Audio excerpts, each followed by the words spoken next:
Hey there everyone, and welcome back to SuperIdols RPG. As always, I'm your GM ErynCerise, and with me today are Dana. Hello. T. Hello. Drak. Hey. Luca. Hello. And Liv. Hello! A lot of stuff happened last session.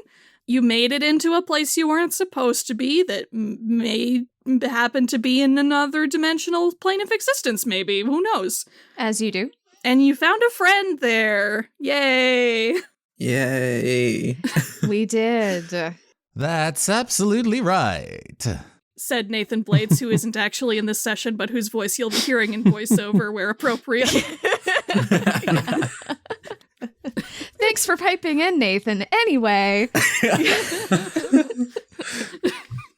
Yes, no, you found the monsterified form of 0 degrees, known in that form as Absolute Zero, and managed to break them free of that monster prison.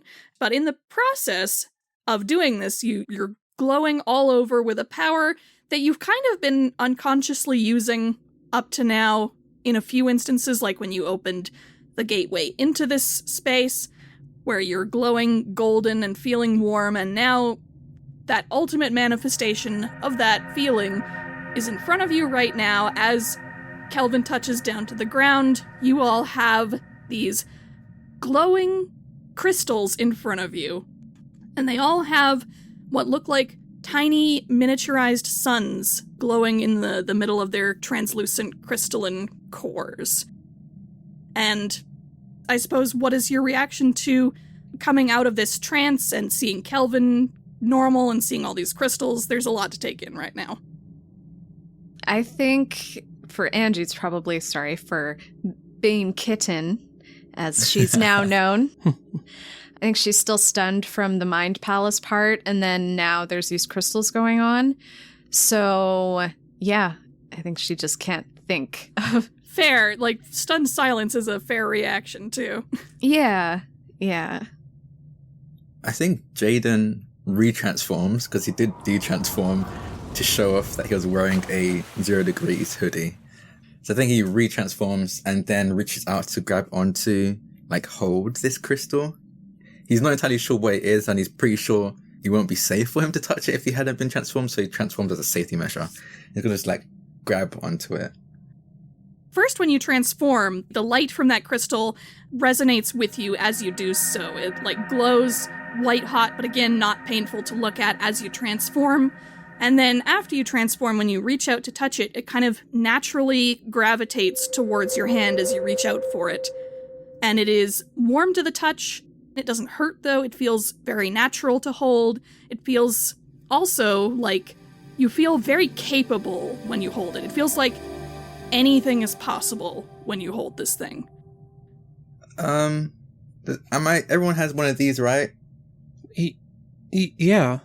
But what is it? And I'll reach out or take the one in front of me. Sure. Yeah, seeing the others do that, I'll do the same. Yeah, if you all do that, then you'll feel pretty much the same way again, and it feels very empowering. You almost feel like you can feel the power of your own idol self pulsing within you and through this thing. And also, if you let it go, it will not drop. It will just sort of float near you like a little following sprite. This is really cool. But what is it? Yeah, what is this? I have no idea, Karen says as she eyes all of your crystals wide-eyed. Does Karen have one? No, she does not. Interesting. Okay. I'm gonna aim to the emptier space around us, and holding the crystal, I'm just gonna try and shoot some fireworks. Somewhere where all it's gonna hurt is some equipment, if anything, but otherwise, and I just want to see what it does. Right. I should also clarify, you're still outside the building currently. The weird floating building. Yes. Yeah, okay. Yeah, but if you shoot it up at basically the wall or something, yeah, before using your fireworks as an actual damaging move would have been a more difficult power for you to use unless you were in Prophetess and Conduit's dream space, but you can do it absolutely naturally if you're holding onto this crystal. No problem, you'd leave a scorch mark. Wow. Yeah. So, yeah, that's what she does. So she just looses her hand and then it's like, phew! And, I don't know, some chunks fall out or whatever. Yeah. And she's like, oh my God, you guys. That is... Wait, I want to try something. And he's going to grab his crystal and I want to go full on Thor with this. I want to like electrify this crystal and like throw it and then see if I can bring it back to me. Oh, yeah. Because I know it's reaching out to it. It kind of moved towards my hand, so maybe I could just do that from a further distance. So I want to see if you can electrify it and throw it and then see if you can bring it back into his hand. Yeah, I think... Oh, that's an interesting question. I think it doesn't want to go too far away from you. Like, it does kind of want to stay in your general vicinity, but you can throw it out kind of in a general radius, and you can certainly spread your lightning however far you want to, that lightning will go. Oh, okay, yeah, he'd definitely do that. He kind of like throws it, sees it doesn't go that far, so he tries it again, and then tries to make his crystal like a node and actually to go a bit further than he could have before, maybe. Mm-hmm. Yeah, it's almost kind of like it's magnetized to your general vicinity. These must be related to their research in enhancing idol powers. Well, looks like they figured it out. Or channeling idol powers from people. Do you think Oh, yeah. this is what this power is? So I think at this point, maybe Kelvin's been in a bit of a daze since finishing up their pose that they came out of at the end of the session. Mm-hmm. Like maybe Karen's been tending to them a bit during this time, which is probably why Karen hasn't said much either. Yeah. And as they start to become a little bit more aware, and also Kelvin has one of these crystals as well, although it is glowing noticeably a lot less bright than all of y'all's. Mm-hmm. He gets back to their feet and says, like, Oh, so you've managed to pop your rhythm stars. That's very interesting. Rhythm stars? What? What's that? Normally, that can't be done without a lot of outside force, although these are exceptional circumstances. Okay, that's it. I'm done waiting. Lucia takes the crystal and like pushes it towards her chest. I want to absorb this crystal. I think if you are like that forcefully trying to push it in, it will actually go back in. I feel like that's the thing bless to you. do. It's gonna like, I'm trying to vibe with this crystal. Yeah, like it stops for a bit because it is like a physical thing and it doesn't necessarily want to go in all at once. But like, it's also based on your willpower, so if you do want it to go in, it will go in eventually. I imagine everybody's looking at us. Yeah, that's the riddle. That's it. That's it, and I have power. Right? Do we have to? I kind of like having like a crystal floating around me and he like knocks around him and just orbits around his head. Well, it may benefit you, especially if you're going to be doing anything particularly explosive to the people up there anytime soon.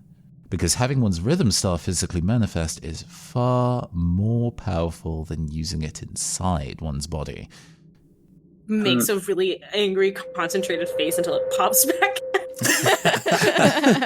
It is a little bit easier to make it come back out now that you know how that feels.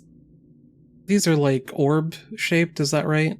They're more like spiky polyhedron shapes. I'm kind of imagining like if you've seen Sailor Moon's stars, they're like the star seeds from in that season, but with a few more like star points on them. Yes. That's basically what I was thinking, yeah. Yeah. Basically with like a little sun in the middle of this clearish crystal. So are this our power or someone else's power? Oh, your power? Absolutely. We're still doing research on where they come from. Haven't quite cracked that riddle yet. But they are absolutely generated entirely from the user and are unique to each user. Yeah, Avivi's also looking at hers very suspiciously. Oh, and here's a fun little thing. Kelvin actually extends an open palm hand. May I? Yeah, sure. And I hand it to them. And they take the crystal in hand and wince a little bit. It clearly is a little painful to hold that crystal that's not his, but he can do it. And they're going to, with the crystal in hand, turn around and concentrate for a moment, and in their other hand, manifest a glowing purple energy sword. Oh. Did he Do you borrow her power? Yes. It's quite convenient, isn't it? Jaiden turns slowly and looks at Trixie. Kelvin will also give your star back to you at this point because it is kind of painful to hold on to. Thank you. Yeah, Vivi's definitely like, even with her permission, seeing someone else like taking and using her powers, she's kind of goes white. Like, you know, this is the thing that she's worried about happening if she upsets Rain Shadow Records. So she's like, quickly takes it back. Oh, true. And like, you know, she realizes that this is not what Kelvin is doing, but it's just, you know, well, that was a fun thing to see manifested in front of me. Moving on. Quick question. Did Vivi, like, lose access to her powers? Like, did she feel it disappear, or was it kind of like a sharing thing? It felt like a sharing thing. I think as Kelvin briefly stepped away from her, it probably, like, felt weaker than it normally would, and maybe even a little bit painful for it to be away from her. Oh, then she definitely looks distressed at that, and is not going to say anything, but I think it would be obvious that was a scary moment for Vivi. Is Jaiden still looking at Trixie's crystal? Yeah.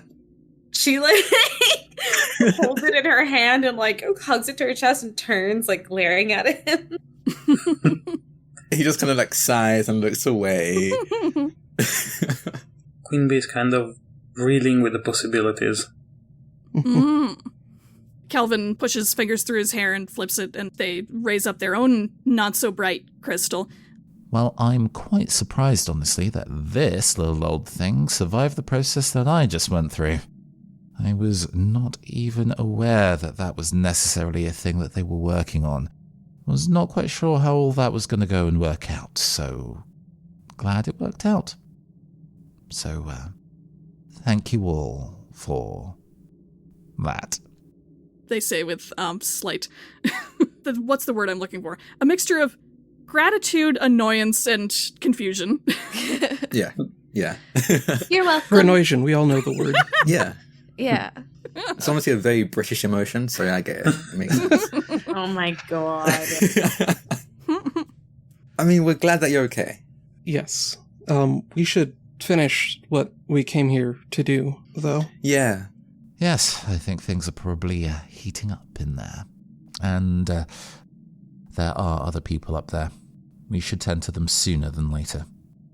When you say people, do you mean more like 9-foot-tall monster idols?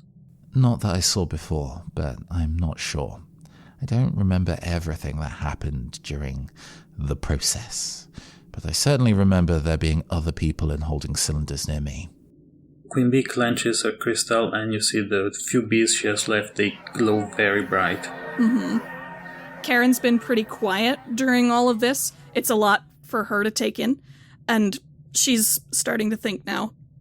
This probably would explain a few things that I've noticed about idol phenomenon over the years, but I'm still stuck on the fact that I've never seen this before. This feels like the sort of thing that should have happened with somebody before now. How did this never happen before now? Maybe they kept it secret? Oh, absolutely top secret. Maybe it has something to do with this space. I believe so. They wouldn't let me have much access to this space before the whole, being imprisoned here thing. But yes, it may have something to do with this. It may also have something to do with the fact that, again, it's normally very difficult to manifest one's physical rhythm star without excess external force. At least, not that Crimson Signal has ever discovered. Perhaps you've discovered a new method. Does everybody have one of these? As far as we can tell, every idol with powers does, yes. To be clear, not every person has one. Many people who don't have powers do have inert ones, but not everyone on Earth does, no. We have found people who simply just did not appear to have one. Well, So, like, if somebody has one, but they never ever, like, go and become an idol, nothing happens to it. It just stays, like, asleep? That's my understanding. We have studied crystals from people who've not activated any powers.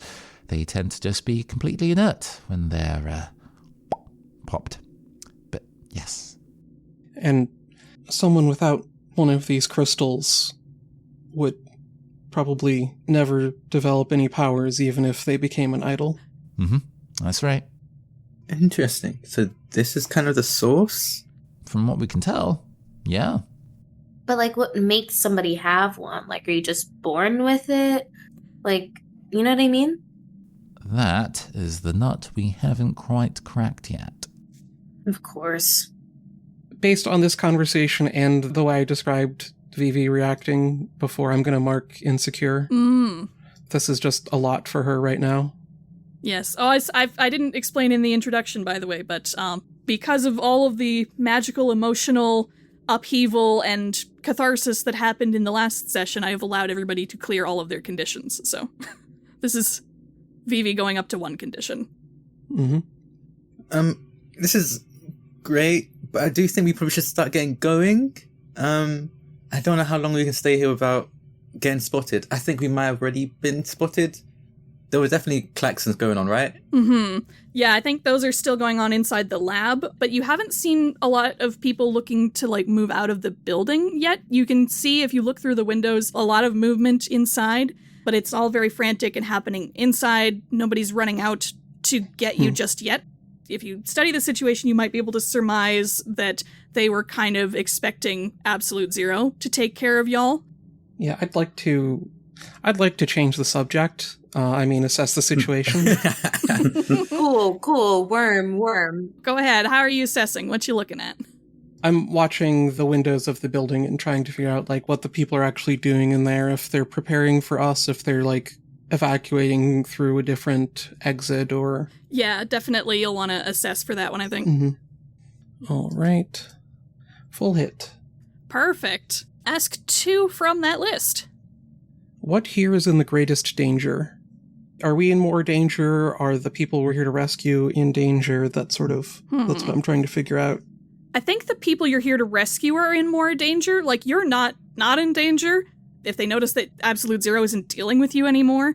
But you can see the outlines of those prison cylinders. It looks like there's a lot of movement happening inside the lab. It looks like there's a lot of, like, equipment even being moved around right now. So it looks like there's possibly a big shift being planned right now, and it's possible that they might get moved where you can't get them if you leave them too long. Mm-hmm. And what here can I use to stop them from evacuating those prisoners? Let's see. You can tell that a lot of that equipment is being moved towards one side of the room. It's quite far away, so you can't tell exactly, like, what is on that side of the room, but it's definitely being moved in that direction. And if you can block off access to wherever they're moving things over there, you might be able to either stop or delay things from going wherever they're pushing it. Mm-hmm. Yeah, I tell the group, I think we need to move quickly. They're moving equipment and stuff out of there. We have to stop them before they start moving the other prisoners out.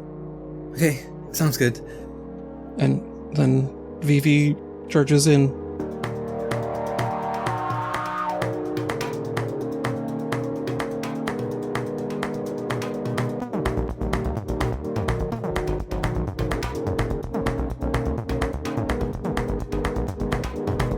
Alright, so I think your group charges up there and barges right in the front door, and you see the lab itself is also filled with the foggy air of this dimension, and the lab equipment and space itself looks like it's still pretty, like, high-tech, but it looks more, like, lived in, if that makes sense. Like, compared to the lab and R&D spaces in the regular Crimson Signal building, which look a little bit too clean and sterile, this looks like the one that people are actually using and doing stuff in on a more regular basis.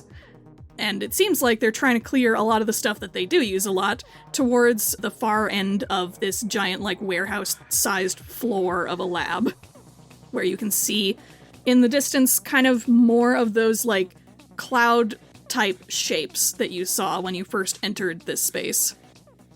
So are they moving, like, equipment or things that look like it could hold people in them?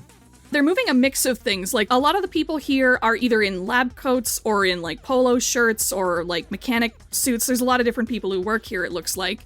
And they're moving a mixture of small and large things. Basically just anything they can grab or anything that looks like it was designed to be rolled and moved. And they're moving them towards these big, cloudy squares, basically, is what I can describe them as. That are kind of like the size of warehouse doors. So, like, laptops and tools and larger bays of equipment that are on wheels, that sort of thing. Once we're all inside the door, Vivi's going to point her sword at these people and shout as loudly as she can, "Hold it! We're here to shut you all down!" Oh, you definitely get their attention with that. Yeah, everybody's been in such a tizzy trying to get everything moved that they hadn't noticed that a lot of you were not otherwise engaged anymore. And now you see that not only are there these employees of the lab in here, I should mention, by the way, everybody in this lab is also wearing like a little respirator mask so they don't have to breathe in the foggy air of this dimension. But in addition to these employees that are here, you also see two figures in foggy hooded robes who turn to look straight at you, and you see flashes of red light coming out of their cloaks that are coming very rapidly towards all of y'all. What do you do? Oh, can I roll for Ben? Yeah, go ahead. Let's hope it's a good roll. No, no, it's terrible. Glad you cleared all those conditions up top. Yep, very glad. That was a 3, everybody. Afraid, angry, and I don't think I'm hopeless, especially after getting the crystals. Insecure. All right. I'll go with insecure. I will say with your crystals, by the way, you can use any of your new powers with no disadvantage, and you can use your regular powers with a +1 to unleash. Perfect. Ooh. Well, can I immediately use a power? Yeah, definitely. So I'm going to spend 1 burn to use motes, and as these beams of weird red energy come at us, Elementum instinctively like stomps, and you see the ground crack and a wall of rock appears between us and this energy projectile to block this from hitting us at all. I can spend 1 burn to create a barrier that will hold back threats as long as you keep your attention on it. The GM can call for you to spend another burn if the barrier is threatened by a particularly powerful enemy. Okay. For now, I'm not going to ask you to spend another burn. So as you get this moat up, you manage to get up just in time. You hear like this electronic crackle as a couple of these red bolts basically hit the wall. And it sounds like they're trying to burn their way through it, but your wall is pretty thick, so it'll take a bit for them to do so. So I may ask you to spend another burn depending on how long you keep the wall up, but for now it's fine. Yeah, sounds good. So I'm just like holding it up and just going, okay, what do we do? Oh, I am sick of this shit. And then I'm gonna grab my crystal and I'm gonna turn into a tiger. Yeah! And then directly engage a threat. Let's go. All right, so you're leaping right over that wall, and who are you going for? Are you going for any of these foggy people, or are you going for any of the people who are taking equipment, or what do you think? I'm concerned about the people, like, trying to burn down our barrier thing, so I'm gonna take them out first. That's a very rational concern. So go right ahead and directly engage. And that's a hit. All right, so you can pick one from the directly engaged list. I'm gonna resist or avoid their blows. Okay. I don't want those beams put towards me, but I don't know, I'm gonna shove them anyway. I think if you're leaping basically over the wall to get to these foggy people, you're gonna probably lead at least one of these things, which is not a beam as it turns out. As you leap over the wall, you can see it's more like a card that is attached to the wall trying to get to all of you. And as you break away from the wall, like going over it and away from it, one of them breaks off and tries to follow you instead. But you're a tiger, so you can outrun it pretty well. Like a pink streak of speed. Yeah. I think for right now, since you're mostly just running around the lab, outrunning this card that's trying to get to you, you're not accomplishing much else, but you are staying away from this thing for now. Okay, so I've drawn the focus of one. So hopefully that keeps your barrier up for longer. Right. There are 2 more that are stuck to the wall right now. But yes, so Bane Tiger is currently leading one of these red cards on a chase around the lab, knocking over a lot of equipment as she goes. What are the rest of y'all doing right now? Queen Bee would like to help Angie. Okay. I think I would like to try and defend it by sending one of my bees to destroy the card mid-flight. Yeah, do it.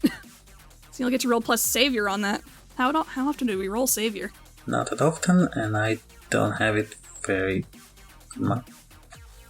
Oh. I'm not going to use team, but I have an ability called boost. Ooh. Awesome. Spend 1 burn to supercharge your teammates' efforts with your powers, giving them a +1 bonus to their roll as if they had spent team. Right. So we don't take any from the team. I just use my ability Sure. to boost it by 1. Just so we can save an extra team point just in case. Oh, sure. We gotta save those elixirs. I mean, team points. Save those potions for the boss battle. You never know. We're going to need them for sure. Yeah, no, I think that works perfectly. So, yeah, that'll get you to a 6, and we'll just have to spend 1 more team point to get you to a 7. Yeah, Vivi can help as well. I guess just trying to create, like, little barriers in the air to interfere with these shots or with the card flying around. Sure. Yeah, and I think at this point I probably end up dropping the attention on the barrier, and I kind of just like blow some air out of my mouth, and you just see the air boost the bees to be able to move faster, because this card is apparently keeping up at the very least with a tiger.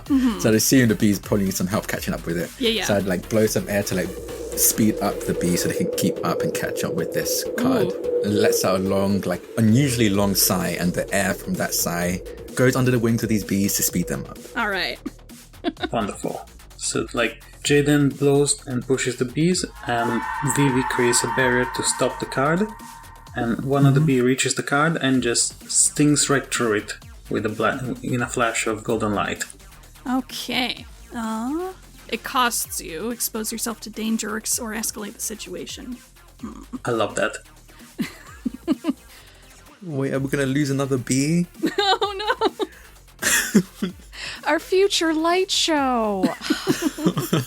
I don't want to be callous, but I have a lot of bees now. True. Yeah, that is true. So here's my thinking. To be able to see effectively enough to, like, direct your bees and get them to, like, go where they need to be, you need to be able to see over the wall. And it's a pretty tall wall.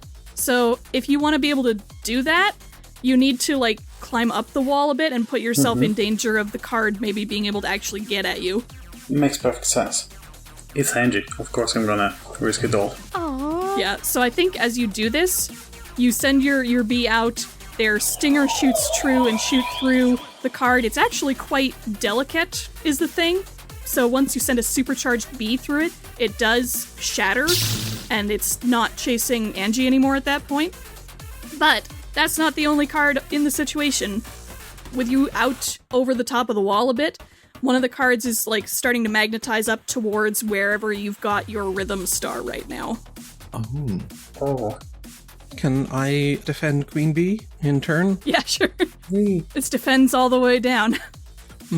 Paying it forward. Yeah, I'm just going to try to create a knife in midair to stab into that card the same way that Queen Bee's bee stopped the other one. Oh, sure.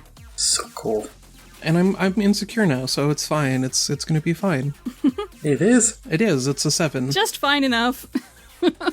Okay, so you got a 7 on that. So you will also, in turn, expose yourself to danger or escalate the situation. So I think you're successful. You see that card is starting to come back up. It just about attaches itself onto Bee's star, but you knife it out of existence just in the nick of time. But you all are so focused on this that you don't notice that the fog robe people are on the move, and they're moving closer to where you all are at now, and they've got more cards. So they are starting to shoot out more cards in all y'all's direction now. Are they throwing them, or is it like a gun thing that is shooting us? It's just like, can we tell? Sort of a mix of the two. Like, they're like, you can see the sort of like flick of a hand movement, but it's fast enough that it might as well be just a little bit slower than a bullet. Okay. Okay, I'm going to, after stopping that card going after Queen Bee's Rhythm Star, I'm going to take one in my hand and take the sword I already have in my other hand and charge at one of the robed figures and engage directly. All right. So give me that danger roll. Oh, yeah. 11. Nice! What two would you like from the list? Oh wait, I just remembered. Because I defended, I got to pick one from the defend list. I'm going to clear my insecure condition. Oh, that's right. For some reason, I thought you only got that on a 10+, but that's not what it says at all. So, yeah, I think Queen Bee and Vivi should both each take one from their defend moves. Oh, I add a team to the pool. Okay. Yeah, for directly engaging, I'm going to create an opportunity for my allies, and I'm going to take something from them. I'm going to take this person's anonymity. I'm going to remove or cut open their robe. Oh, sure. Okay, so what opportunity can I give you in that case? Are you open to using more swords? Always. I think if you want to give a good opportunity, it would be probably good to take out more of the cards that are flying in the air. So I think if you found that a psychic knife worked on one of them, it stands to reason that it would work on more of them. Yeah. I think there's got to be a cool shot where the animation budget bumps up suddenly, and there's an angled shot of Vivi running towards this figure, and cards are flying towards her and trying to fly past her, and every one of them is met with one of these knives before it gets past her. As you run straight towards this figure, there's two of them kind of grouped up. One of them darts off and through what looks like a portal, like Portal, the video game style portal, and goes off onto the other side of the room. But the other one is not so lucky. It looks like they are trying to summon something to protect them, but you are too quick and too violent. And you get through and how do you tear the hood off? Give me some flavor text. I mean, this doesn't make physical sense, but I mean, it has to be like running past them and then sliding to a stop, and then the top of their robe is just sliced clean off and falls away. Oh, for sure, the anime slice shot. Don't ask how that worked without hurting them. It's the Utena Rose slash. It's fine. Exactly, it's magic. It might make more sense since this robe is entirely made of fog. So basically, you probably just poofed it, and you break this robe open to find someone you don't recognize at all. It is a woman with shaggy black hair and dark makeup. She's wearing dark functional clothing, like kind of utilitarian, like almost, I want to say task force clothing. Mm-hmm. And she looks definitely a bit miffed. Mm-hmm. She's wearing kind of like a bulletproof vest type thing over her clothing that looks like it's bulging a bit with something underneath it. And she growls at you like, I still have more of these things, you're not gonna get me that easy. And she reaches into like a holster at her side and pulls out another handful of cards. Although you do notice that they are starting to deplete. I will say I did not pick resist or avoid their blows. Yeah, so I think you are at close range. She's got a real fast card. Where is your rhythm star right now? Are you still holding it, or is it floating near you? Yeah, I'm holding it in my left hand. Okay. So I think one of these cards is going to just magnetize straight to it. It isn't going to, if you remember from previous episodes, these cards would like completely immobilize a person. In this case, if it's going straight to your star, it's outside your body, so it's not going to like completely immobilize you, but it is going to like mess with your movements a lot. And it is also going to really hamper your ability to use your powers at all.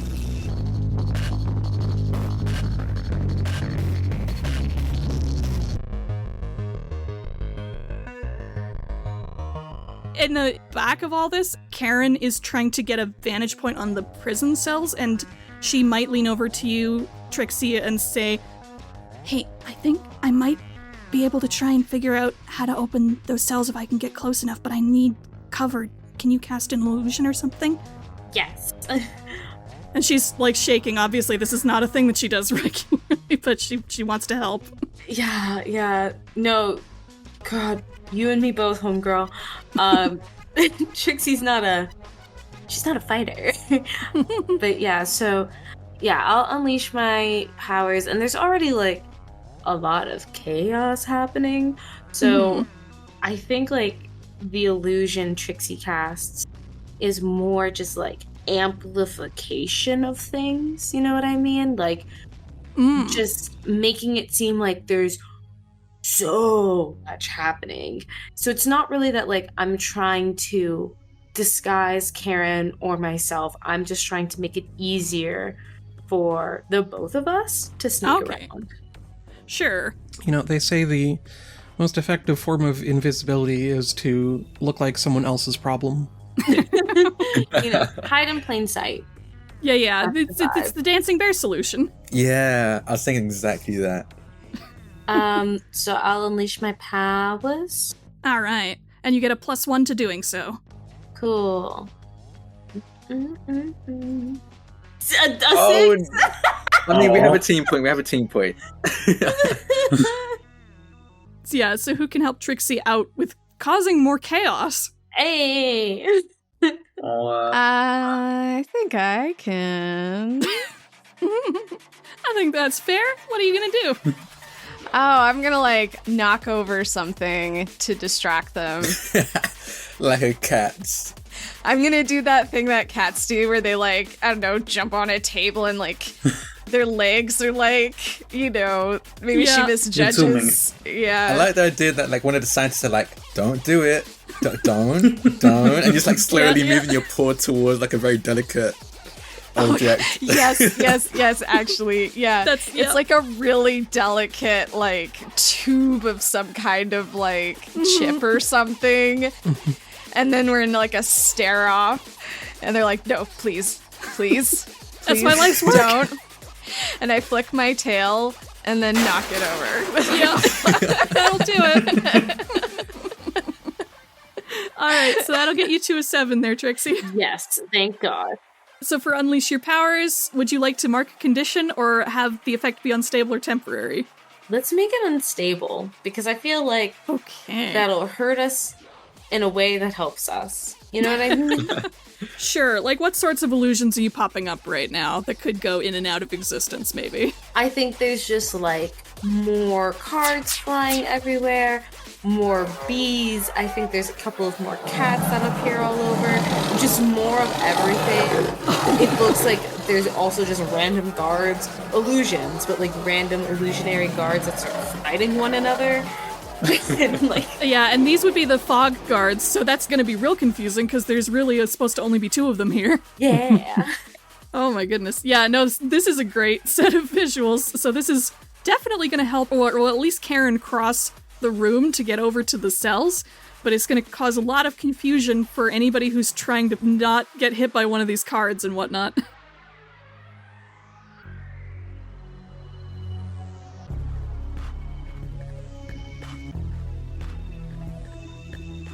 Yeah, so while all of this chaos is ramping up in the background, you've just been hit, your Rhythm Star crystal has just been hit with this card that's attached itself to it like a leech. Mm-hmm. And whenever it pulses, you feel your body go, like, really bad, like, almost like an electric spasm through it. But you can still move, it's just very, like, awkward and painful. Okay. And I think, Elementum, did you say you wanted to defend here, or were you thinking something else at this point? Yeah, I wanted to defend. I'm just going to say, I think at this point, with so many things happening at the same time, I think it's kind of distracting. I probably end up dropping the moat. Sure. I think rather than it dropping, just since it's solid rock, I think probably at this point, just some of those cards have burned their way through it at this point. Yeah. As he, like, drops concentration on this wall, he kind of, like, pulls his head around, and again, similar to how he blew some air out to boost the bees, he blows out a much more violent blast of air out, and it kind of like shoot almost like a dart-like pulse of air at this card to try and knock it off the crystal and stop it from impairing their movement. Yeah, I think it's hard to hit that thing without hitting Vivi's crystal, but thankfully these crystals are pretty durable, so I think if you shoot it with enough air bullets, you're going to break the card off of it at least. So Vivi, you might feel some pain from the air bullets hitting, but not more pain than the thing is already causing you. Sorry, are you okay? It's fine. Thank you. God damn it. And the person in all black is fumbling for another card before she realizes, wait a minute, I don't have to deal with this. And she's next to kind of like a desk right now, and she concentrates for a sec, and above you, an exact copy of that desk materializes and starts to fall down towards you. Okay. But now you're free of the cards, so you can get out of the way of that without as much trouble. I think I'm going to directly engage again, but what I'm going to do is, holding the crystal, I'm going to activate my ribbon powers, which we talked about, treating that as a new power that I'm working on instead of having to use my doom sign for that. Sure. And I'm going to brace myself and reach up the ribbon that's wrapped around my waist and grab the desk and just throw it at her. All right. That definitely sounds like a directly engaged to me, so go right ahead. Yes. That's a 10. Perfect. What would you like to take for your 10? For once in my life, I'm going to resist or avoid their blows. Sure. And impress, surprise, or frighten the opposition. Okay. I like this moment here because, like, clearly she thought she was going to do something clever here. Like, I'm going to get her in a better position to do my thing by dropping this desk on her. I'm a genius. And then it's that meme picture from Gundam where it's like, I'm a genius. Oh no. As you just take this desk with your ribbons and just bounce it back towards her, and she gets slammed across to the room. And as soon as I finish doing that, I am going to put my rhythm star to my chest and try to put it away the way I saw Lucia doing, because having it out is making me vulnerable to their attacks. Sure, yeah, go right ahead. So you've done that.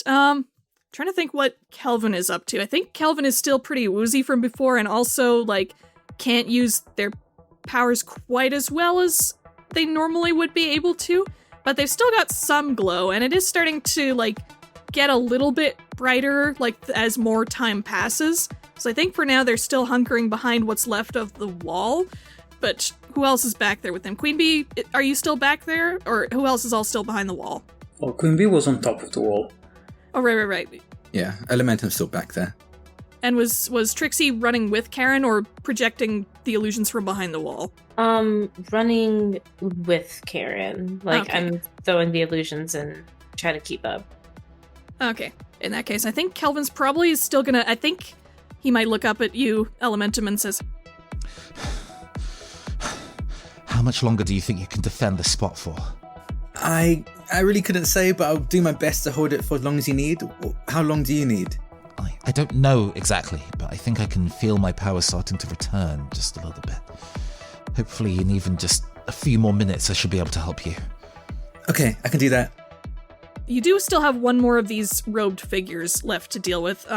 When they portaled away, they started helping out some of the scientists get some of their important gear through one of the warehouse door-sized portals on the wall. I should note, by the way, I don't know who would notice this at this point with all the chaos going on, but just in case anybody does notice, these are not the only doors on the wall.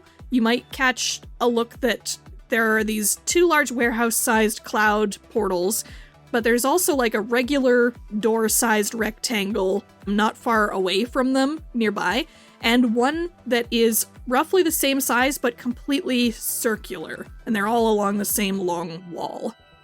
And people are more still pushing through the larger portals, but those two other portals are there. Okay. Do we get a sense of where the people with powers are? Like, I remember there being, like, cages or tubes or something. Yes, that's where Karen and Trixie are headed currently. So they're trying to cover their flight to the to the prison cylinders so that Karen can try and get those open, hopefully. Got it. So I'm going to cause some more chaos. So I see them trying to move equipment there, and I decide, oh no, it would really suck if someone came over there and just started breaking all of that equipment that they're trying to move. So I'm going to go and do that. Okay. I think you definitely will find some resistance there. I think the other hooded figure is probably going to face you and maybe try and send out another card at you. So I'm going to have you directly engage the threat to see how this engagement goes. Okay, here we go.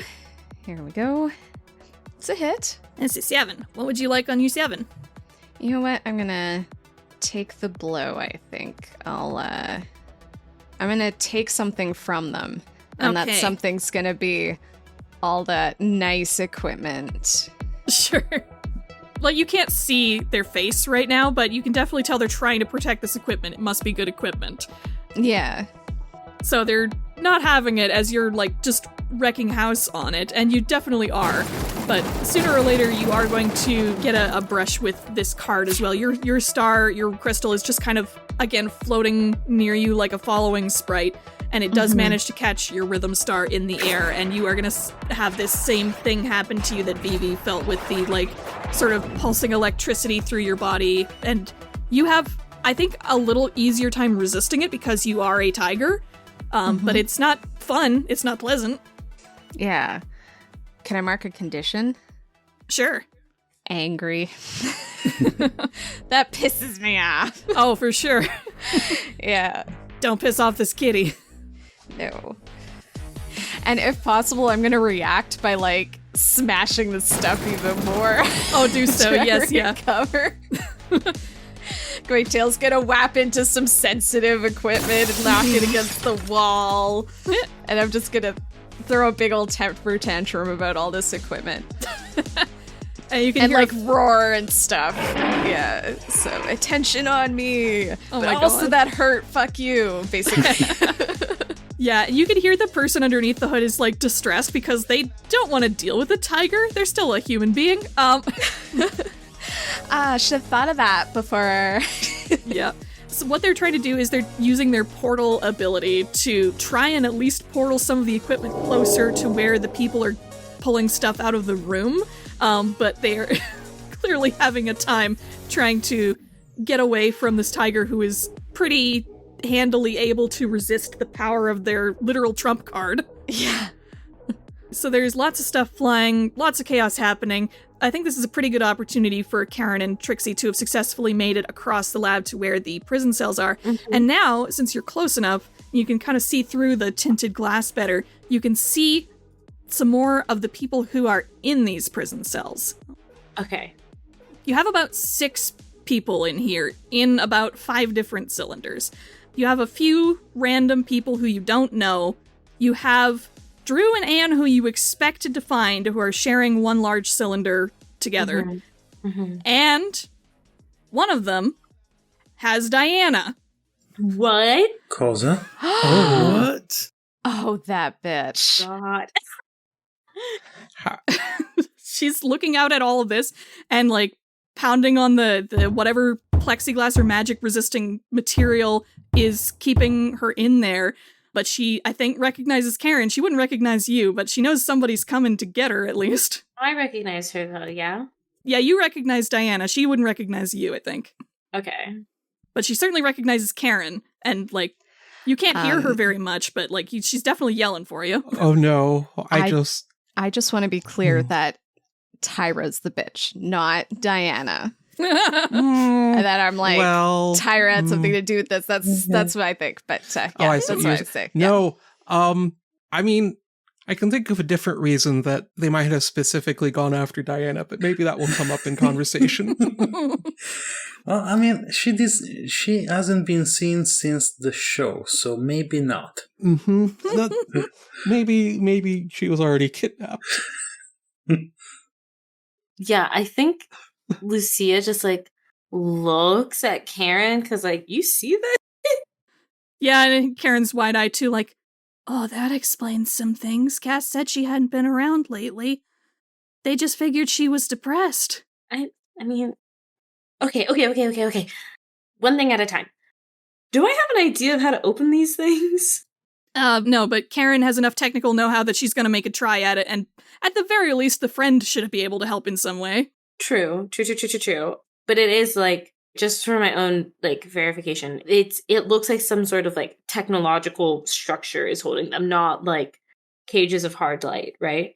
Right, it is definitely a technological, physical thing. Basically what I'm imagining, it's like a big metal top and bottom cylinder with basically a magic plexiglass anti-magic window around the sides with a door. Okay. And it's large enough for a person and a bed. Yeah.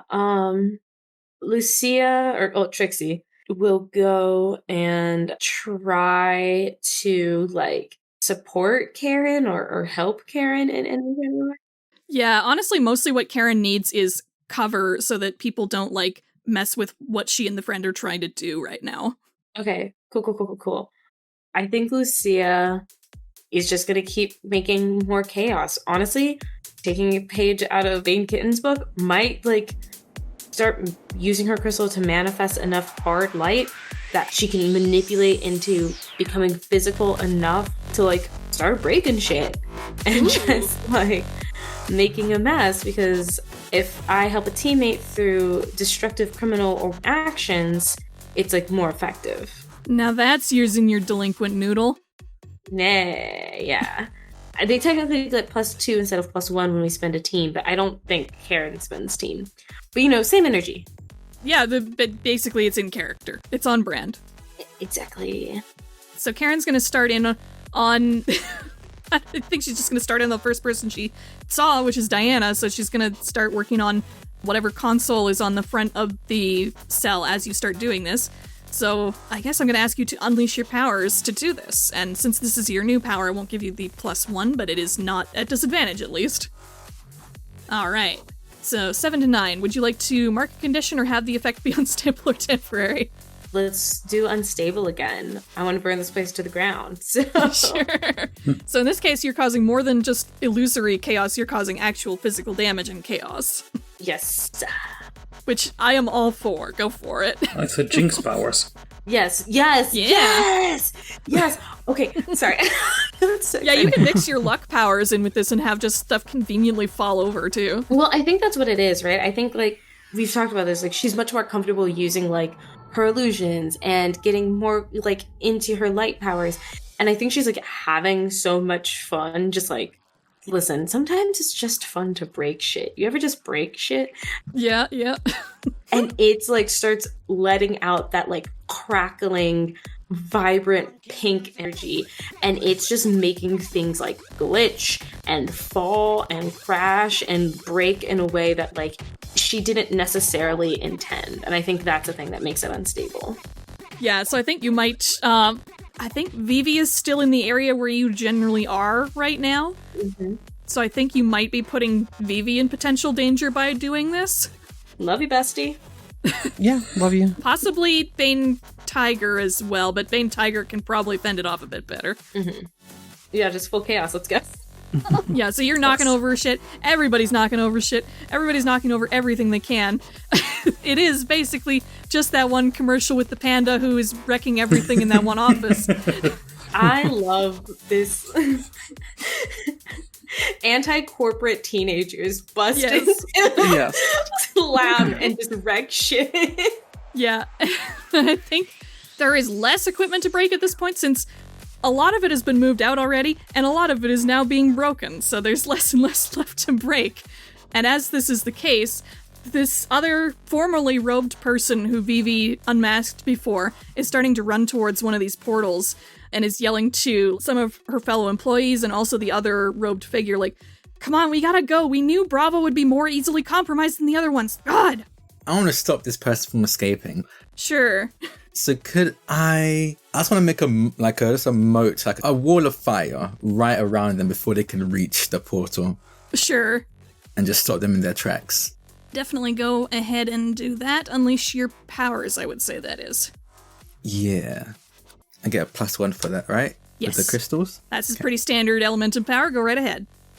That is a 12. 12. All right. What would you like to do? So as they're running, I probably look and see Trixie and Karen dealing with the prison cells. Then I see that this person's retreating and yelling some kind of orders. So they must have some kind of knowledge. And I think he just instinctually grabs his crystal and then points it almost like a wand at this person fleeing. And you just see like a bout of flames erupt from the tip of the crystal. And it's almost like there was already oil on the ground in a perfect circle around it. Definitely wasn't, but it catches a light and makes a perfect circle. All right. And just tall walls of fire encapsulating this person. Not hurting them, but just being like a barrier. Mm-hmm. Yeah, she's definitely starting to be like, oh god, oh no. And I think she's reaching for the only other weapon she has left, which is the cards at this point, and she's going to turn back to the source of this fire and try to send another card back your way. Okay. Oh boy, okay. Would anybody like to defend Jaiden? I would. All right. Yes. Yeah! Oof. So on a full hit, you keep them safe and choose one. What would you like? Would you like a team to the pool, influence, or clear condition? I'd go with team because I don't have condition. Okay. What are you doing to defend Elementum here? Like, the card is in flight, one of my bees...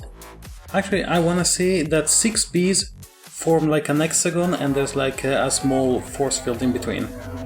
Oh, sure. So yes, you've got this card pressing up against your hexagon of disco bees, and that gives Elementum the opportunity to do whatever it is you want to try and do with this person that you've got.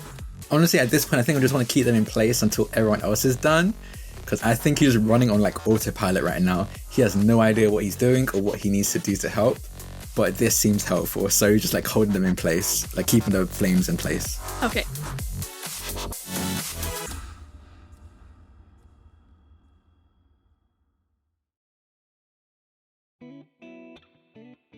Hey y'all!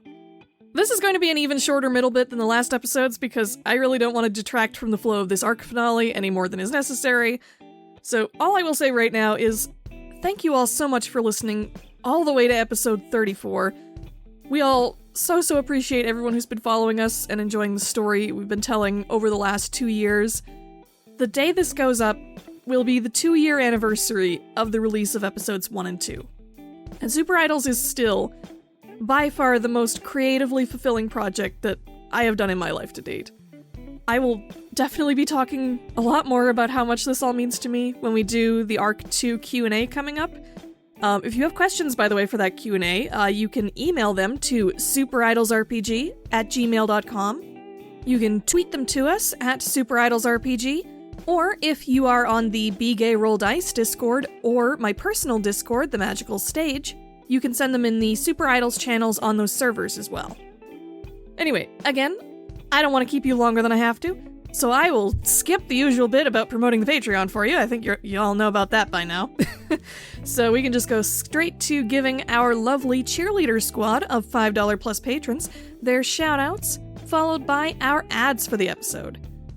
So first, thank you so very much to Adam K, Orabolt, Blake 1995, Chris T, Circus, Ericune, Great Big James, Jordan Cuttlefish, Liv C, Naomi, Noreen, Rowan B, Tanner S, T, and Vivid Revolution.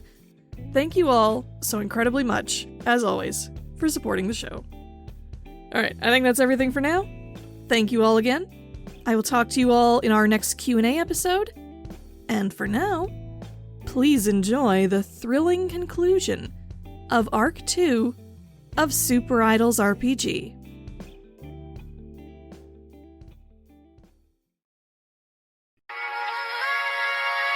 I'm Ken Rollo, using he/him pronouns, playing Kai Riley, a.k.a. Ignition. Leo's life very much mirrors, like, if you think about being in the military. The AI official Twitter account is announcing a Meet Your Hero contest starting today. Nobody's looking. She's just going to, like, jump off of this, like, upstairs balcony to the stairs and see if you can safely teleport down. She sticks landing, just stumbles a little bit, and then she's gonna make herself some waffles in a waffle maker downstairs. They begin to shout, "Lancer just wants us to back up. He's not one of us, he's just like one of the cops." It is a nightmare for her to realize that in her head, she's being chased by 5 cops. These kids are in a flurry now. They're shouting, they're jeering. They were angry before, now they've got that sort of righteous rage. This is Eastwind, an AAPI, Infinity City story. An actual play using the Masks, a New Generation system from Magpie Games. Eastwind can be found by searching for Infinity City on your favorite podcatcher.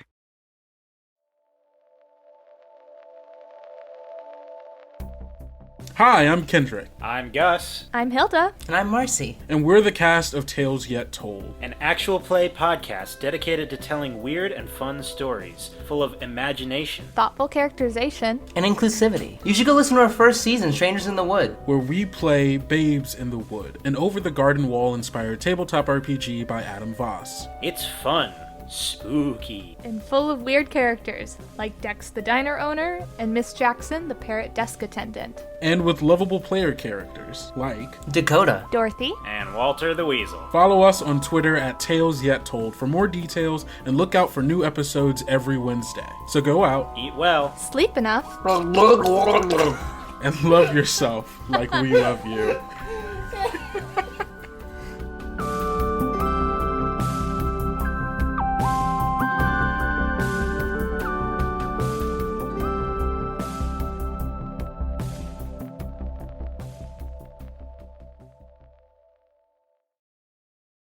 So let's see. Probably would be good to describe what Karen and Trixie are doing where they are, I think. Yeah, Trixie is starting to come back into herself after creating all this chaos, and Karen's like getting people out. Mm-hmm. And I think Trixie starts just kind of like helping out with that, like pulling people out, kind of like getting them towards Karen. Yeah, I think eventually, like, between Karen and the friend, like, the friend isn't able to get into the cell because there's, like, that magic barrier there, but, like, once Karen and them both together figure out the technology involved, they are able to, like, pop the panel pretty easily, and then the doors open, and then they're able to start getting people out of the cells that way. Yeah. And as this chaos is going on, you can start shepherding people back across the lab where all the chaos is going on and see if you can get them. Well, actually, where do you want to be going is the thing is... Well, I think, like, once everybody's kind of on their way out, I'm going to head back to the rest of the team. Because I think they've all got themselves and Karen's got them, so I'm just going to go back to the RhythMixx team. Mm-hmm. I think as you go, you see Karen, as she gets Drew and Anne out, you see her giving Anne, like, a big... the biggest hug that she can, considering the size of Anne. No. Anyway, yeah, so you're moving back more towards where that moat was before, right? The moat wall? Yes, I am. Okay. So you're trying to get them back behind that wall and out towards the door you came in, I'm guessing? Yes, because I think that's the way out, or the way they need to go. I think that's a reasonable assumption to make. Yeah. Yeah, and is there anything else you're doing to cover your escape as you go, or like... Yeah, no, I think I'm just, like, relying on, like... trying to bend and control the luck around me so that things just work out. At least in this instant, that, like, people get to safety, I get to safety, I get to where we need to go without, like, anything bad happening to anybody as much as I can control, right? Sure. I think between the chaos illusions that you caused earlier and maybe, like, protecting yourself maybe with some of those invisibility shields that you've used before, you can get everybody across the room safely and behind some cover. Awesome. Yes. Perfect. Thank you. Okay. And what are you doing to continue to wreck shit, Bane Tiger? Oh gosh, what am I not doing? I'm sure I'm angry, but I'm also really having fun breaking stuff as a tiger and just being allowed to do it. Mm-hmm. Like, there's probably, like, some tables and desks there or something from what I understand. Like, surfaces I can jump on from place to place. And I'm just, like, knocking stuff down. Like, I pick up some fragile computer thing with my mouse and throw it up and then, like, slap it with my paw so it hits the wall. It splits into little pieces. And I think there's still, like, one doctor who hasn't escaped and is like, no! And then I, like, turn around and I'm like, rawr! And then the doctor escapes. Yeah. Yeah, you see them, like, mad dash the first opportunity they get to get through one of those warehouse doors. Actually, no, I'm gonna say he's heading for the small rectangular door. Any chance Queen Bee could stop it? Sure, yeah, if you see him making a dash for this small rectangular door, you can definitely try and stop him. Okay, I think it's direct engage. Okay. It's an 8. Would you like to mark a condition or have the effect be unstable or temporary? I'm gonna mark a condition. I'm marking angry. Okay. And I'm leaping from the top of the wall and just tackling them. Alright, sounds good. No fancy dance move this time. Fair enough. I'll say the powers part of this is you keeping that hexagon shield up while you do that. Perfect. You tackle this doctor to the ground before he can get to the door. He's like, no, I need to get my stuff from my regular office at least, goddammit. I'm sorry, but we really need you to stay in today. Do some overtime. Who the hell are you anyway? Nobody's supposed to know how to get in here. Nobody even knows that these kinds of places even exist. How? Who do you work for? We're currently seeking representation. While she's doing this, I'm gonna stop my reign of destruction to just stop and brush myself against Bee's leg to thank her for stopping him, because I was mad. I wasn't really thinking of it. And then maybe stop for her hair scritches before I see something else I want to destroy and run off. We haven't checked in with Vivi for a bit. How's Vivi doing? I imagine just keeping this guard busy one-on-one. Sure. Well, she's in the Ring of Fire now, so you shouldn't have a terrible problem with that. She might still be trying to shoot out the last few of her cards and see if she can get something with them. Mm-hmm. But it's clear that you're doing pretty well at dodging and destroying these at this point. So I think I'm not even going to ask you to roll to fend off more of those, because you've got the swing of it now, I think.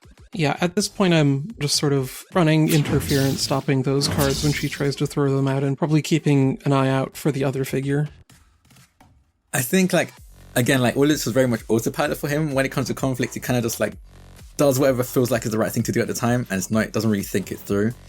And he kind of thinks, we probably do want to keep this guard around and just talk, interrogate them, but it's kind of difficult to talk to them through a wall of flames. So I think what he does, very quickly drops the wall of flames and kind of lets his crystal float, and he pulls out the drumsticks he always has with him, and he kind of drums a little beat on the side of the crystal, and each time he hits it, you see the earth underneath this guard shake, and then it's going to be kind of like handcuffs but made of just solid rock, jut out and latch onto ankles and then the hands and wrists. Sure. There isn't actual earth in this dimension either, so it's just the rock from the building, so that looks even more rough and ragged. Yeah, so it's kind of just rip out of the ground and jut out and then grab onto the ankles and then wrists of this person. Sorry, the earth here feels weird. I'm not quite used to controlling it. If it's a little bit too tight, let me know. Oh, I'll be sure to take it up with your manager. And she spits towards you. Okay, that was kind of gross. Sorry. Don't apologize to the kidnappers. Oh, okay. And speaking of that other figure, they have finished whatever it is they were doing with getting the other staff and whatever else they could salvage out of there. And with their partner now trapped, they are setting their sights back on all of you now. And they're proving very tricky to pin down because they have this portal ability that lets them slip away as soon as you think you've got them. They're continuing to shoot out more and more of these red cards everywhere. Vivi's catching them all pretty well for now, but this other robed figure seems to be a lot more skilled than their partner, let's be honest. So she's having a bit of trouble, and it's a lot. It's a lot. As this is happening, though, camera goes back to 0 Degrees, who is hidden behind the remains of Elementum's wall. They had looked pretty tired and weakened before, but now that they've had a bit of time to rest and recharge their powers, he is looking a lot more confident, and their rhythm star is glowing much brighter than it was before. So they tentatively peek out, just from behind the wall, and from their vantage point, they are going to study the movements of the figure who is portaling around everywhere. He knows, again, that they're very skilled, and they need to be pinned down, or slowed down, or something, as quickly as possible. Otherwise, they'll never be caught, and they're likely to get everyone with these cards sooner or later. So the more pressure that everyone else can put on this figure to stop them in their tracks, the better. So, with a flash of inspiration, 0 Degrees dashes out from behind the wall towards the closest person to him, which, in this case, is Elementum. And he reaches out, grabs Elementum by the shoulder to get his attention. 0 Degrees points at the robed figure. He's I need you to go and hit that target with as thin and as narrow as forceful blast of water as you can. Okay. And Elementum claps his hand together, and once they make contact, he holds it in place, and between his fingertips, just a thin, pressurized blade, I suppose, of water spurts out and directly at this robed figure.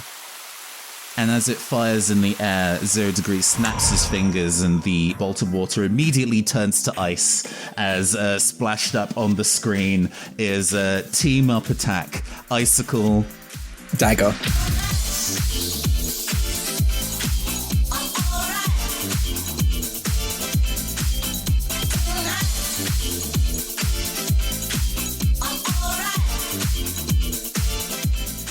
And sure enough, this dagger of water and ice arcs through the air towards the figure, like so fast that they just don't even get time to react before they can portal away again. The icicle dagger slashes across the back of their foggy robe, and for a brief moment, you think you can see like a colorful shirt underneath the bit where the fog has come apart before it reconstitutes itself back into the robe shape. And the figure appears to wince from the hit before they portal further away again. This time they go up higher onto a catwalk where they can shoot their cards more like unobstructed. With the robed figure too far for us to go and reach, 0 Degrees beckons to Queen Bee. Is like, I'll be able to make a path for you. Here we go. And he summons gigantic like hexagon sheets of ice in a spiraling platform road to the other side, with Queen Bee being able to stick to any surface possible. Grace, poise, and perfection. She starts the choreography 0 Degrees did at the mall that one time, jumping from one platform to another to reach the enemy. And the text flashes up on the screen, Road of Pain. Hell yeah. Road of Pain.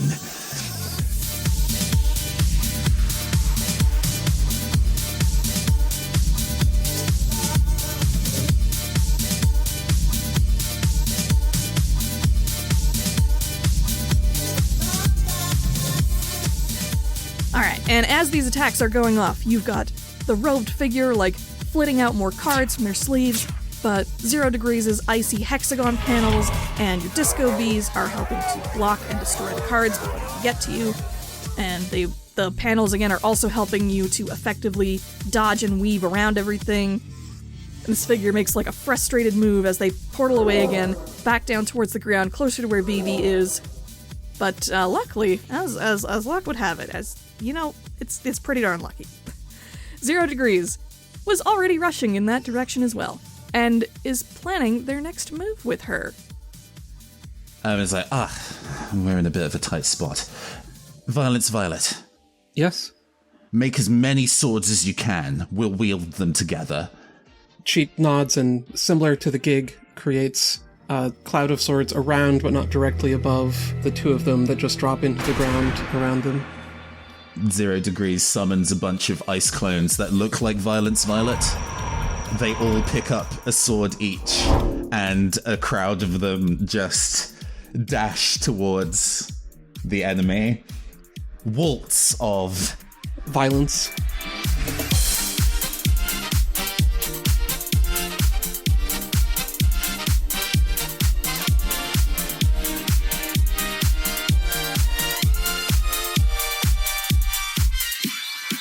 Yeah, and the figure is just barely managing to avoid all these ice clones as they're dropping in and out of portals underneath their feet.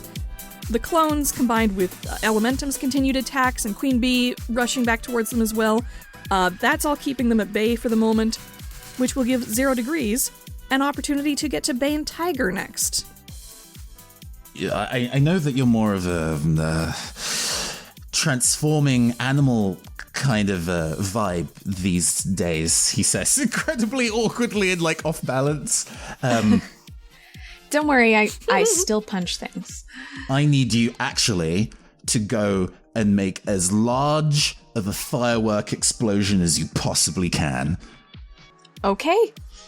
She holds out her hands, and strengthened by the mentorship that Kelvin's been offering, just goes to town on a fireworks show. It is like, if this was America and it was the 4th of July in the sky, that's what it looks like in here. As the fireworks go off, they are suddenly encased in ice that has been formed to have like multiple lenses, almost as if they were glass lenses, around the fireworks. So as the light show goes off, they are hyper-focused and directed by the encased orb of ice that surrounds them, making them incredibly dazzling, and depending on how the lens is focused, probably slightly burning rays of light that shoot out in all directions. And appearing on screen, Team Attack, Disco. Disco explosion. There we go. Oh.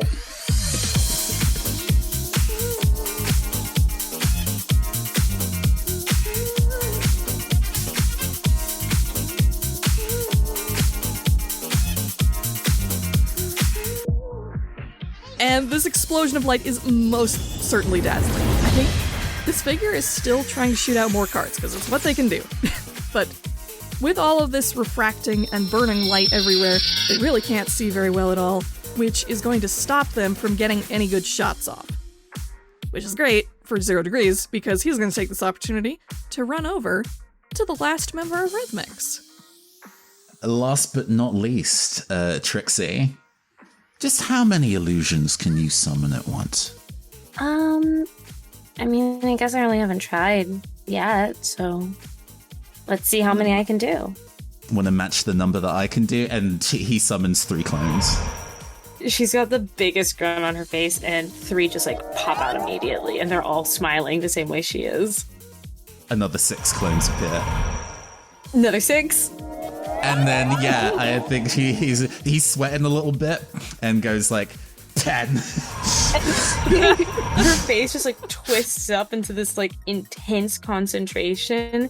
And I think like she herself starts to like glow with that like iridescent light, and her hair and pigtails start to flow up as 10 more start to show up.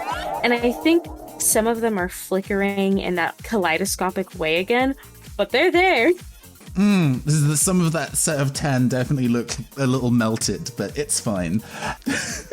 As the ice dancers go and take your clones by the hand and start a whirling, spinning dance that goes all over the place.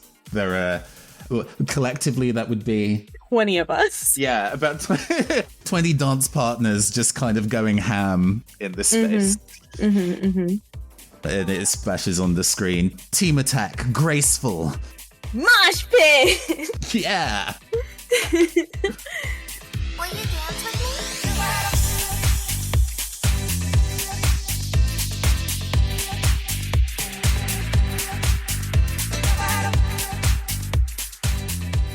And I think that's gonna be what does it at this point. You basically have your own, like, Agent Smith Burly Brawl worth of the 2 of you's clones descending on this figure now. Between that, disorienting them, and the fireworks reducing their vision, and the attacks trying to bring them down, they finally get knocked down to the floor before they can teleport away in the portal again. And the foggy hood of the robe gets knocked off, finally. And you see a familiar face. It is Papaya. What? Oh. Excuse me? I mean, like, we knew she was sketch, but like, how deep does this go? And I think Bane's just gonna cross her arms and just say, "Oh, of course it is," and roll her eyes. Don't think you've won just because you got me and ganged up on me, okay? We got everything out that we needed to. This isn't over yet. And out of the folds of her foggy robe, she pulls out an oversized Versace purse that she pulls open, and she hops into like it's a bag of holding and closes it behind her. What? As Papaya is leaving, 0 Degrees says, "I quit," and then he detransforms and passes out. And if you try to open this bag again, you will find nothing but the inside of a regular bag. What the hell? Okay. Well, if you don't mind, I'm just gonna keep this.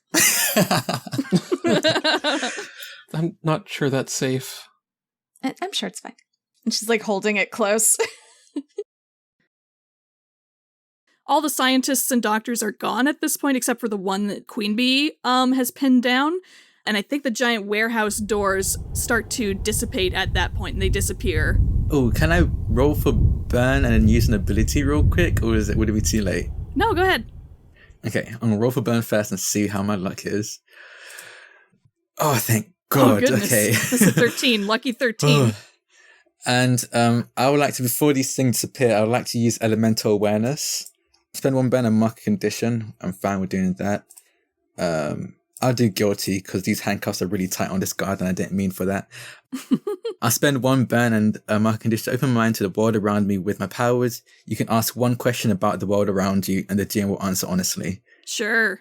You kind of see like Elementum's eyes glow like between all the colors of the elements that he uses, and it settles on like a light blue. And he's going to try and like see if he can feel out the like weird fog in the air, and especially the one around the portals, and just ask, where do these things lead to? Specifically the 2 large doors or all 4? Could I ask for all 4 or do I have to be specific?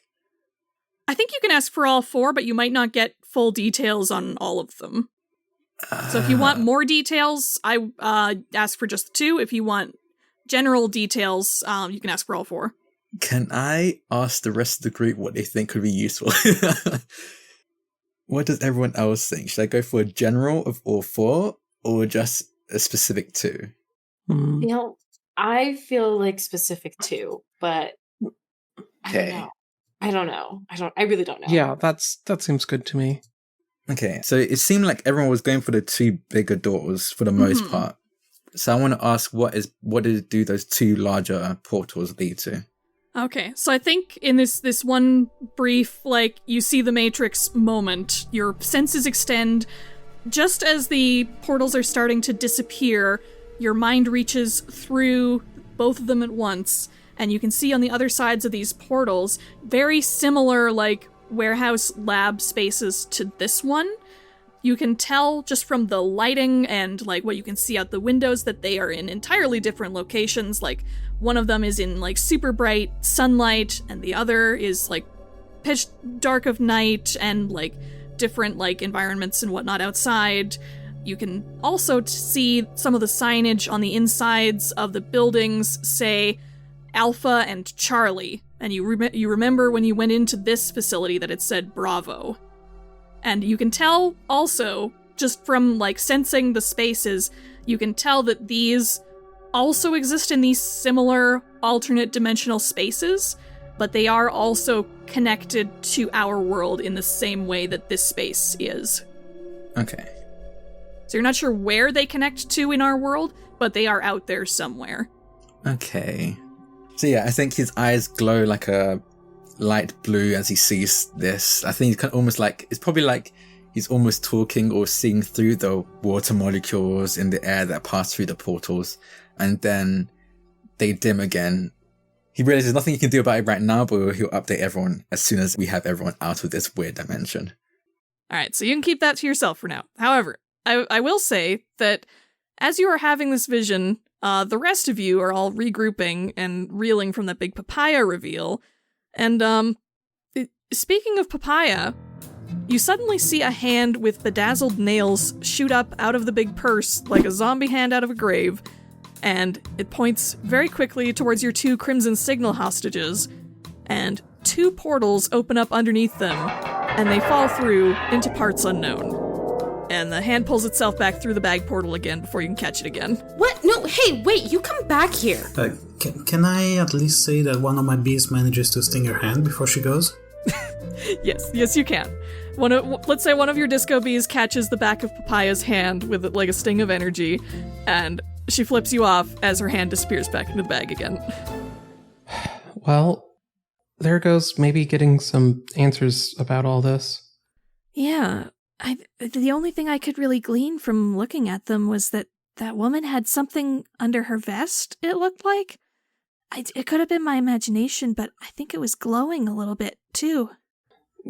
She did use some kind of power to duplicate a desk earlier.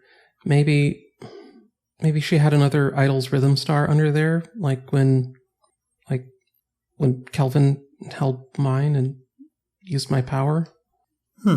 Could be. I mean, why put all these resources into Rhythm Star research if you don't have some kind of evil plan to use them? Food for thought.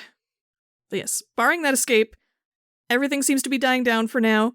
You have all your prisoners safe, the rest of the baddies aren't in the room anymore, so you have a bit of time here to wrap a few things up before you leave. I think I just got sick of breaking stuff because, like, everything was broken. Yeah, everything that was worth breaking is broken now. So now I'm like probably rubbing up against Anne and just relieved to see her and like that kind of stuff. Yeah, and she's not sure what to make of that. You didn't have a pink tiger the last time she saw y'all.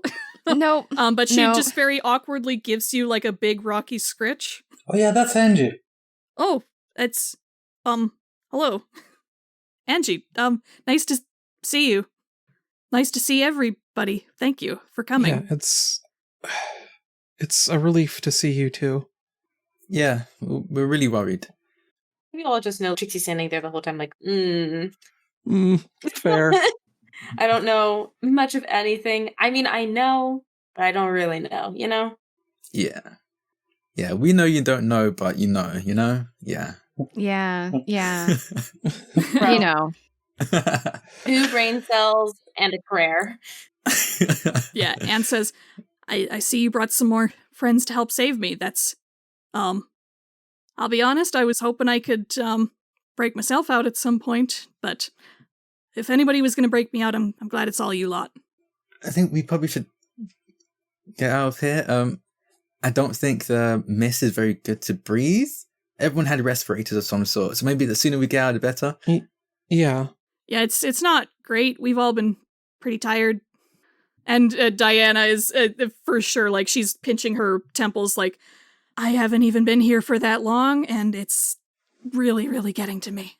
Yeah, I was about to ask if she was still in the tube. No, they're all out now. You've got, basically all the prisoners are starting to come out from behind their cover at this point, since it seems safe to do so now. So you've got Diana, you've got Anne, you've got Drew, and you've also got a few, like, random, like, people that you don't know. 1 or 2 maybe look like they're your age. Maybe 1 or 2 might look slightly older as well, like early 20s maybe. Trixie is definitely, like, eyeing Drew, because I think, like, okay, it's like she's putting it together. Like, this is the guy that my brother was talking about. Mm-hmm. Yeah, well, he's like a big, beefy boy who looks like a friend of your brother's. Yeah, they look familiar. Yeah, so I'm like, okay, cool, word. And then I look at Diana and just, when did you even get here? Like, what happened to you? Not even that long ago. It was like tonight. Tonight?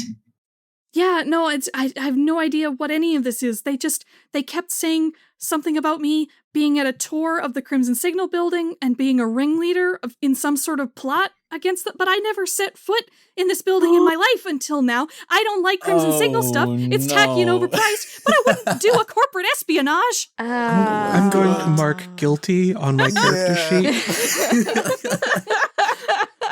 And you surmise from listening to Diana say this that Crimson Signal probably just got their camera footage backups online recently. Oh my gosh. No. Are we the bad guys? No, we're not. The baddies. Okay, Queen Bee puts a hand on Diana's shoulder. You know, I think this is all part of a plot to take Sagittaria from you.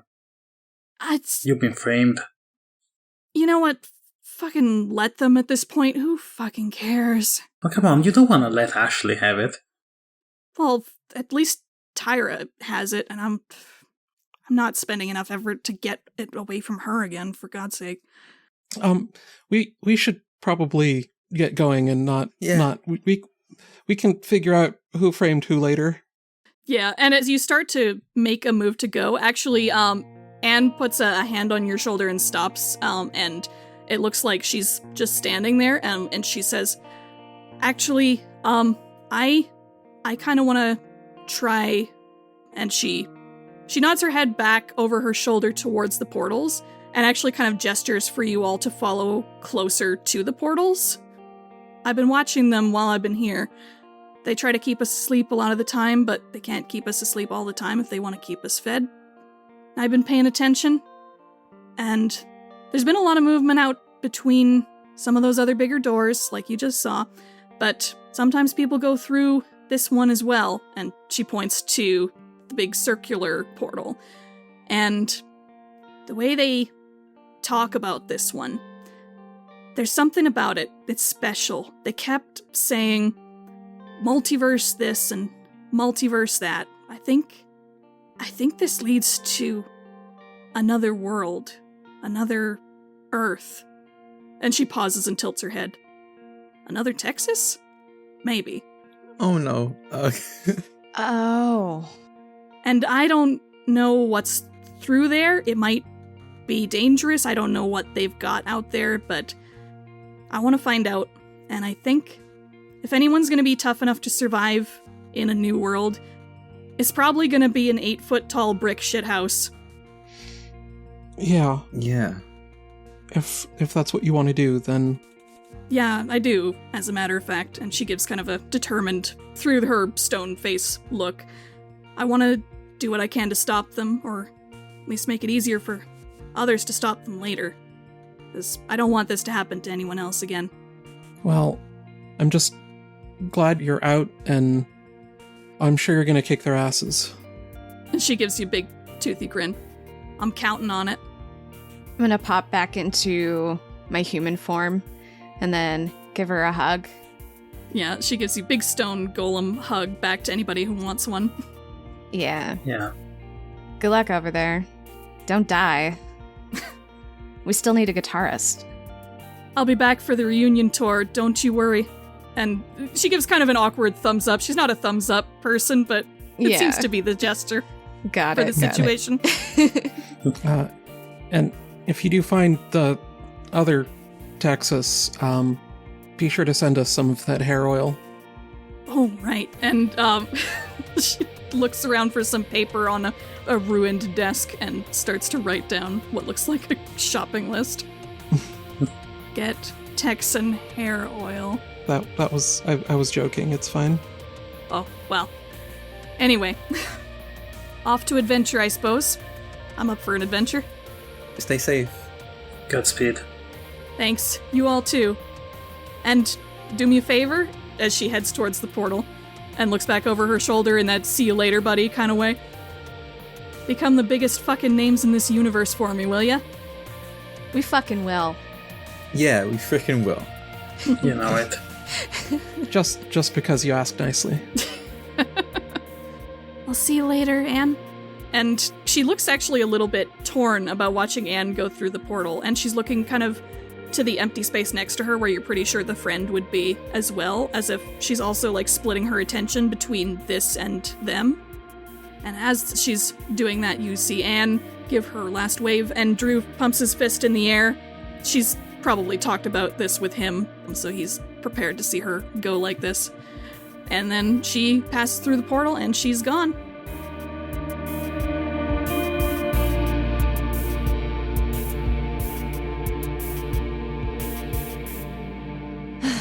All right, let's get the fuck out of here.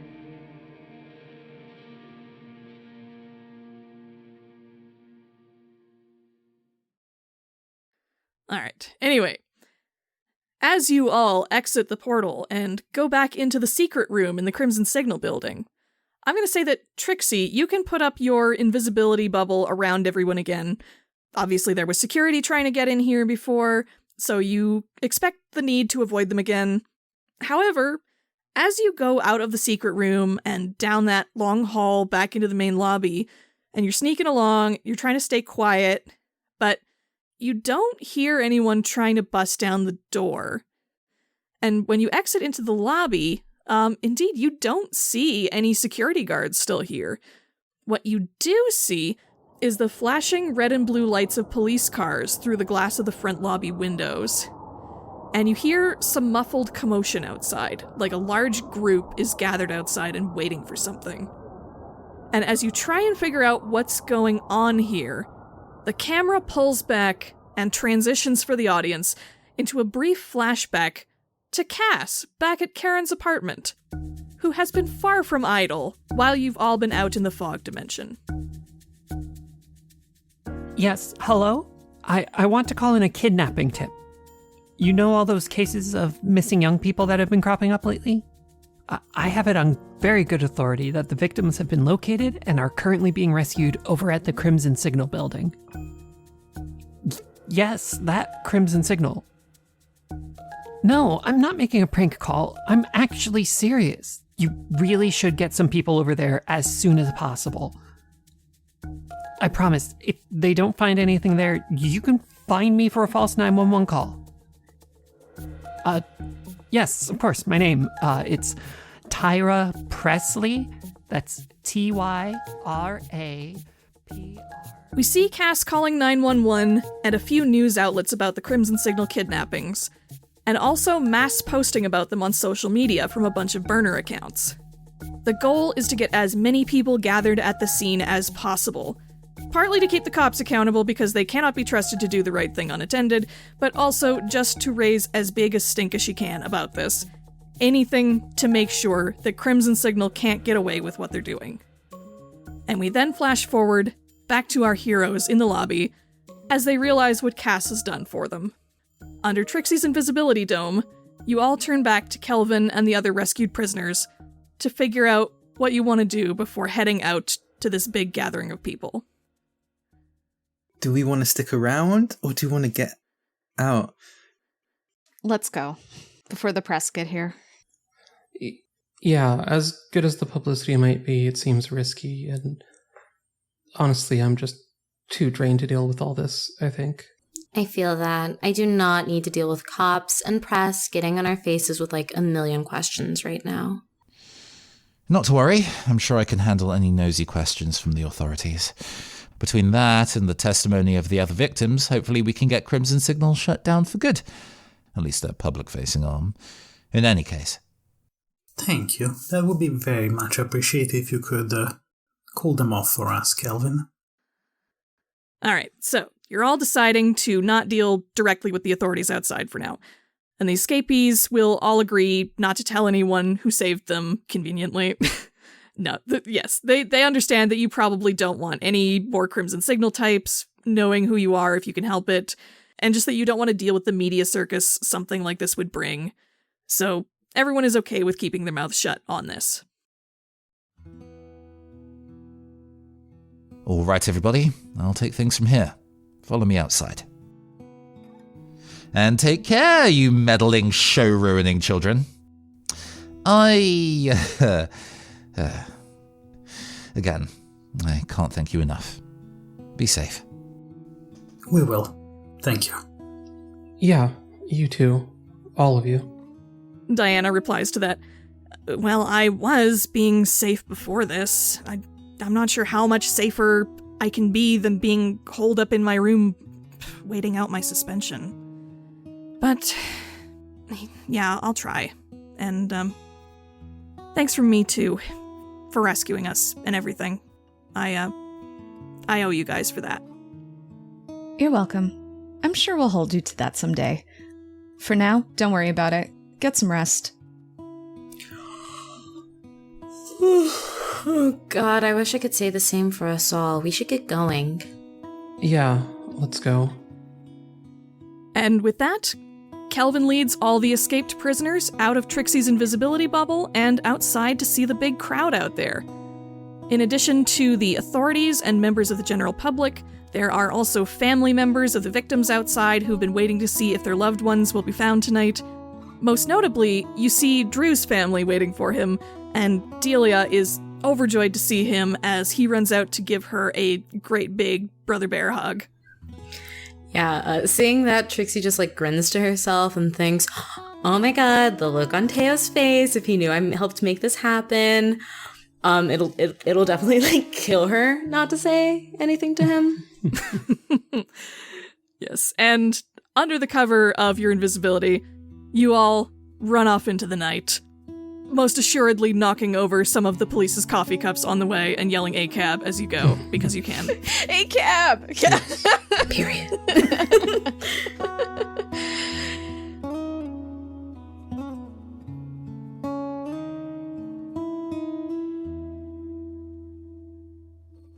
And you make it back to the secret extra-dimensional basement, and Cass welcomes you all with as open arms as a Cass can. Oh my gosh, you made it. Oh, thank goodness. Is anyone hurt? Here, come sit down on the couch. You all look exhausted. Yeah, Lucia like flops down on the ground. Like de-transforms, flops down on the ground. This was a whole lot. Or the floor. The floor works too.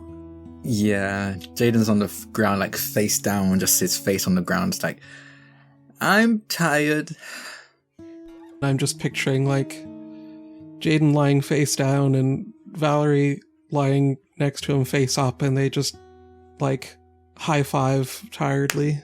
Yes. Oh, wait, I love that. Well, Karen did lay out sleeping bags like she did before, so. Okay, good. Yeah. So, is there like interdimensional pizza we could order?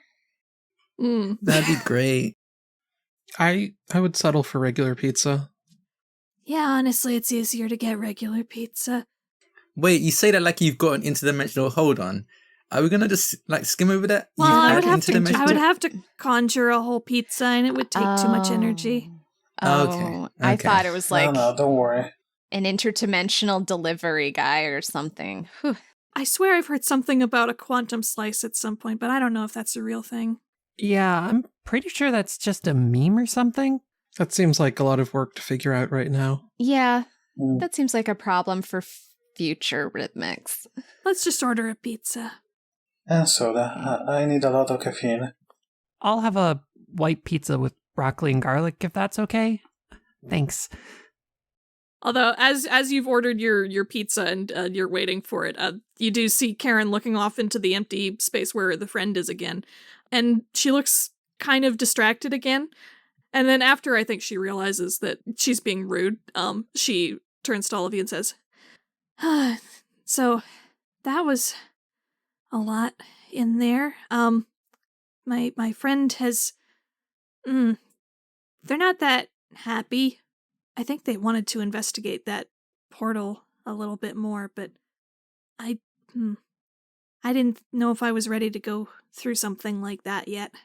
Yeah, I think we've been through a lot, and going through another wave of anything like that might have been a bit too much for us. Yeah, like, I don't know, I felt like maybe I could have gone and helped Anne, but, like, I've been at this for a while, and honestly, like, this all has been a lot of change for me lately, and going to a literal other dimension on top of everything might have been too much. And then, like, I think Jaiden's been on, like, his face, like, on the ground on his face this whole time, but he, like, rolls over onto his back and kind of looks up at the ceiling and says, I mean, it might not be the only chance we get to go to wherever that is. I kind of, before those portals, the larger ones, disappeared, I kind of felt what was on the other side, and it seems like there are two other buildings, facilities, kind of like the one we were in. And if they had a portal to another universe in ours, which I think was Bravo, they probably have another in Alpha and Charlie. I hope so. And she looks off to her side again. I know. This is the biggest lead you've had in decades. I know, but we'll get there. I hope we can. Anyway. If your friend needs to find out more about this, I'm sure we'd all be willing to help too. I know you are, and I appreciate that. And she gives you a sincere smile. Okay, but more importantly, everyone, we have a tournament to worry about. Oh, yeah. Oh yeah. Oh, that's right. I haven't even made up signs. Oh, my goodness. And she starts looking for poster board. Tonight we sleep, but tomorrow we get to work. Pizza first. Pizza first. Pizza, sleep, work. Well, it would be nice to deal with some regular idols for once. Agreed. Yeah, not have to, like, fight people, overthrow corporations, bust open, like, a whole kidnapping circle ring, secret plot. Yeah, if this takes down Crimson Signal, honestly, maybe that means that you can just focus on being regular super idols for a while. That'd be Yeah. That'd be nice. Yeah. It would be nice to not almost kill someone again. Wait, what? Huh? What do you mean again?